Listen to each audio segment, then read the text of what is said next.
It was 2:14 a.m. when the notification chimed. Motion detected. Front dormy eyes snapped open. I live alone. No one ever visits at night.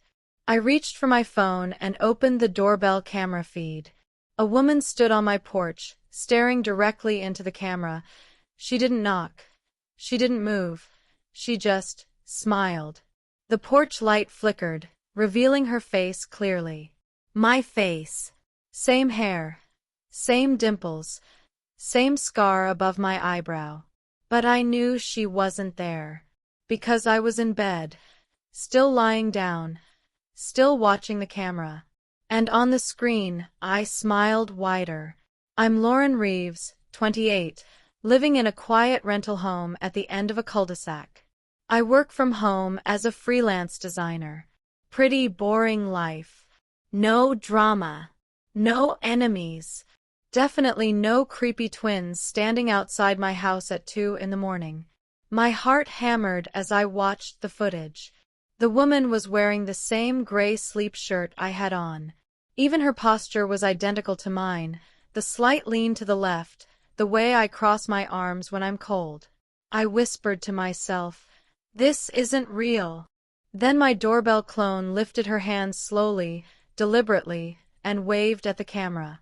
My breath caught, because at that exact moment, I felt my own hand twitch, as if something inside me wanted to wave back. I forced my hand down, shaking. The woman on the porch tilted her head, still smiling. Then she mouthed the words, "Let me in." I dropped the phone. I stumbled out of bed and grabbed the nearest object, a lamp. Pointless, but it made me feel less helpless. I crept to the window beside the door and peeked through the blinds. No one.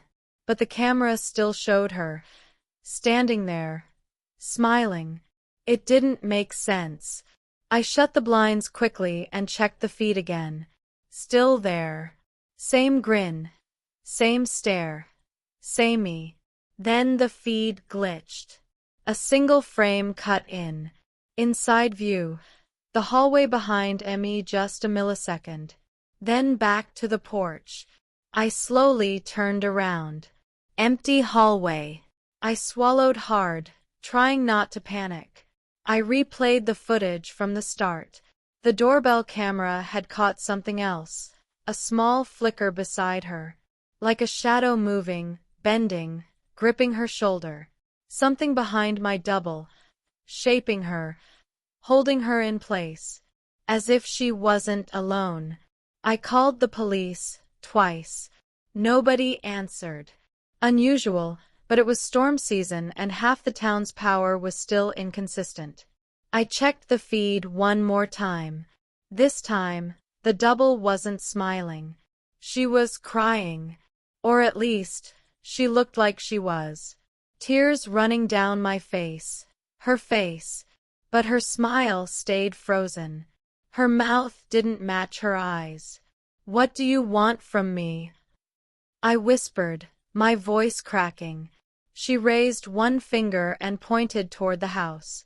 Not at the camera. At my bedroom window. I felt the hairs on my arms rise. I ran to my room and peeked out. Nothing. But then the doorbell chimed again. Ding dong ding dong ding dong. My phone buzzed with a new notification. New message. Front door cam, come see me. But it didn't appear typed. It appeared as a recording.my voice.my tone. My own voice was messaging me. I backed into a corner, clutching the lamp like a weapon. Another notification. Motion detected. Bedroom window. My blood froze. I whipped my head toward the window. Still nothing. But the camera feed showed her now standing outside that window, her face pressed against the glass, her smile stretching too wide, her reflection distorted. I was shaking uncontrollably. On the feed, she lifted a hand and traced something on the glass with her finger. A word. Me. Thunder cracked outside. And then the camera feed zoomed in by itself. Closer, closer, closer, until the only thing visible was her eye filling the screen. Except it wasn't just her eye. It was mine. Except wrong. Pupil too big, iris unfocused, like something wearing my eye like a mask. The feed glitched again. Back to the porch. She was on the porch again, smiling politely. As if nothing happened. Then she said, clear as day, switch. The porch light snapped off. In total darkness, the camera still captured her perfectly, as if lit by something unseen. Then another figure appeared behind her, tall, shadow-thin, arms too long, fingers touching her shoulders like a puppeteer. My double's head jerked sharply, smiling wider. I whispered, trembling, "You're not me." She shook her head. "I'm what you left behind." My stomach dropped. She stepped closer to the camera. "You leave your face online. Your videos. Your photos. Your smile. You give pieces of yourself to strangers every day." Her voice deepened, layered with something else. Something not human. "And I collect what you drop." The shadow behind her stretched, bending around her form like a second body. She whispered, "Now I want the one piece you kept." "What piece?" She smiled so wide her cheeks cracked. "Your place." The shadow surged forward, passing through her and lunging toward the camera. My phone screen went black. Instantly, every light in my house flicked on at the same time. In the hallway mirror behind me, a reflection smiled. I wasn't smiling, but she was. I backed away from the mirror, but my reflection stepped forward. Her voice echoed inside my head, not out loud. "You sleep too much. You hide too well. You forgot what you left outside." She pressed her hand against the inside of the mirror. My real hand lifted involuntarily, matching hers inch by inch. "No," I whispered, fighting the pull. From the front door, the bell chimed. Ding. Dong. My phone buzzed once more. Live view.